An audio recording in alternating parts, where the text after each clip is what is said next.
Democrats cooking up new ways to interfere with law enforcement, hot off the heels of House Dems announcing plans to launch an ICE tracker.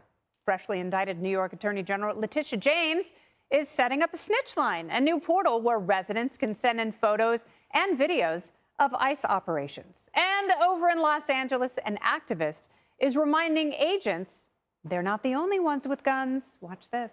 They are not the only ones with guns in this city. They're not the only ones, and don't forget that. And I don't say that because we're calling for violence. I'm saying that because the people have every right to defend themselves against masked, unidentified gunmen with AR-15s and other military rifles. You know, kind of sounds like you're calling for violence there. President Trump says he will not deploy the National Guard to San Francisco after a conversation with Mayor Daniel Lurie, and here's why.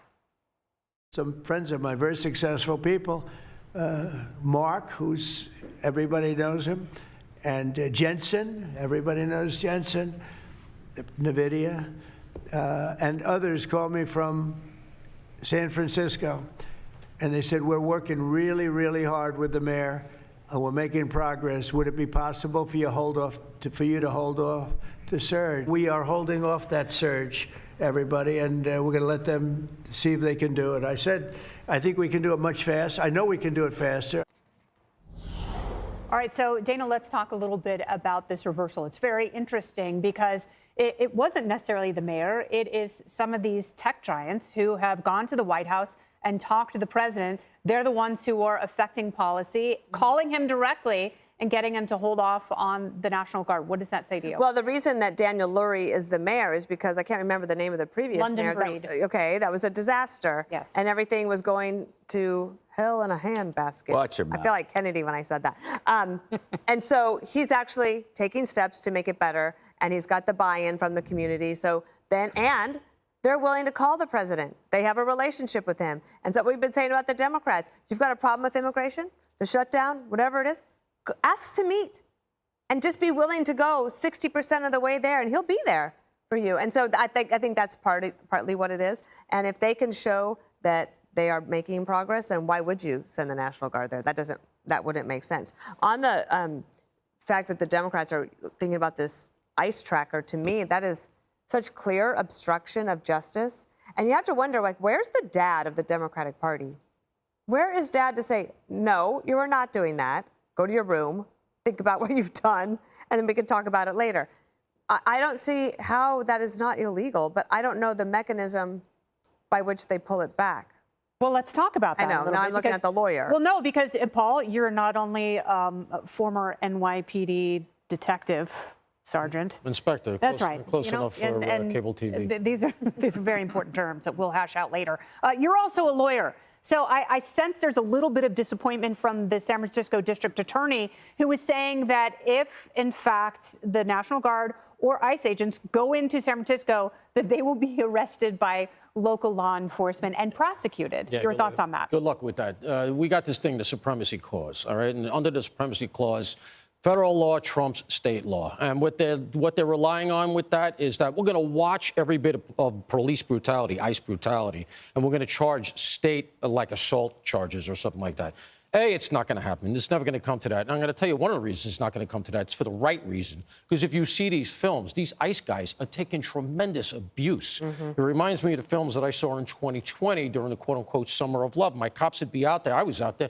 My guys are getting the heck beat out of them. They'd be sitting there quietly taking it like the professionals that they were. I had to watch one of my lieutenants get his face sewn back together. And then I had to watch Tish James, because this is her MO. In 2020, same thing as the AG. She puts out on Twitter, here's the phone number, here's the direct email.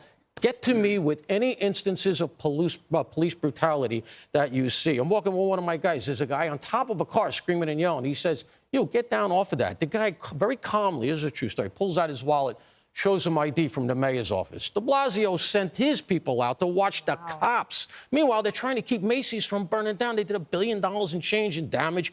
All these people injured. I had to take this poor lieutenant had to go to Queens to get his face sewn back together because all of the ERs in Manhattan were overrun with people that were injured, and they were all police officers, but we were the bad guys. Just to bring the rubber back to the road here, these are conspirators. And I'm telling you right now, and I'm sure that they're thinking this way, Patel and Bongino were thinking this way. You get somebody now who, from this ICE tracker, takes that information, hurts an ICE officer, and they can put that together from the metadata. Well, this Ron Garchez and Tish James and everybody else who are pushing this stuff, if you're in that traffic, good luck, because you're going to get indicted, because clearly they're not afraid to go all the way with this stuff. So if you've got the ICE tracker going, and whether you're this congressman or whether these other guys making threats, you're on the radar screen and you put yourselves there. And you know what? This administration is not afraid of that. Yeah, I don't think they're going to screw around here. But I was really kind of struck by that teacher. You know, this is a high school teacher going out.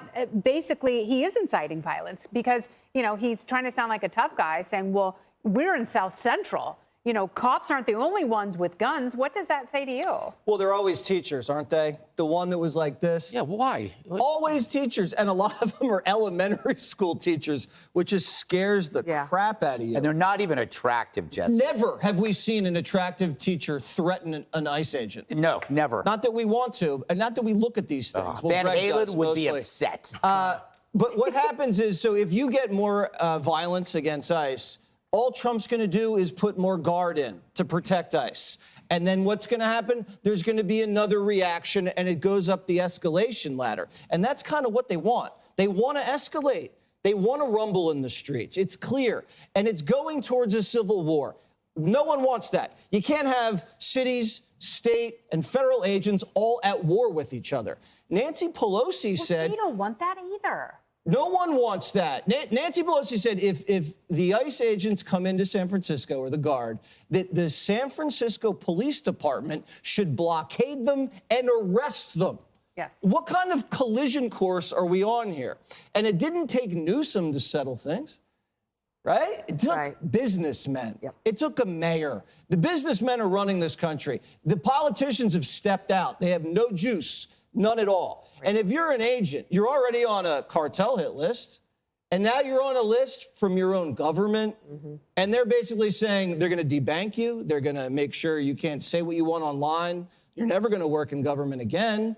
It's really scary. I would never... Poor Dean Cain. Yeah. He's an ICE agent. Now he's on a list. He'll probably be on a no-fly list with Tulsi. How ironic. Former Superman. On a no-fly list. Very good, Greg. We'll be right back. No, actually, we won't. This is another example of an imaginary problem and an imaginary solution. What is the imaginary problem? ICE agents doing their job. What's their imaginary solution? An ICE tracker. What do you do with an ICE tracker once you track? You're going to make a citizen's arrest? Are you going to interfere with their job? Are you going to do a lousy rendition of this land is your land on the side of the street? This reeks of actually hilarious failure. I don't see this as a problem at all. It's comical, and they are co-conspirators, but they're also clowns. This will go away because there's no place to go with it. But it makes me wonder if you can crowdsource tracking of ICE, and could you do that to the police too? If you can alone define what a law is, then you could why not crowdsource cops, truant officers? Anybody you want. Why don't we do it? Why don't we crowdsource the criminals? Why don't we crowdsource the affluent white liberals? You know, because that's a mob. We don't do that, and it doesn't end well. So, but given that a party is galvanizing a mob to thwart law enforcement that often arrests child rapists, and you thwart that, you're going to leave the community with nothing but mob rule. They're going to have to do it themselves. You don't want that. That never goes well. So I think what bugs me most about the Democrats right now is they believe illegals have an exemption that citizens don't. And that what I saw in Chinatown, that emboldens migrants from other countries who are cocky. And they harass the cops because they know there's nothing you can do about it. I saw it with my own eyes when I was there. I mean, if you can come here illegally, do the crime, and the laws don't apply, you know, we're effed. Well, look who they're trying to activate. And you've talked about this many times. You know, not only people who feel emboldened, but also people who are unwell. Yes, like Jesse. Jesse Waters, that's exactly. I've never harmed anybody. Well, you self-harm. Self-harm. Look at my hair. He has hurt their feelings. Click here to subscribe to the Fox News YouTube page to catch our hottest interviews and most compelling analysis. You won't get it anywhere else.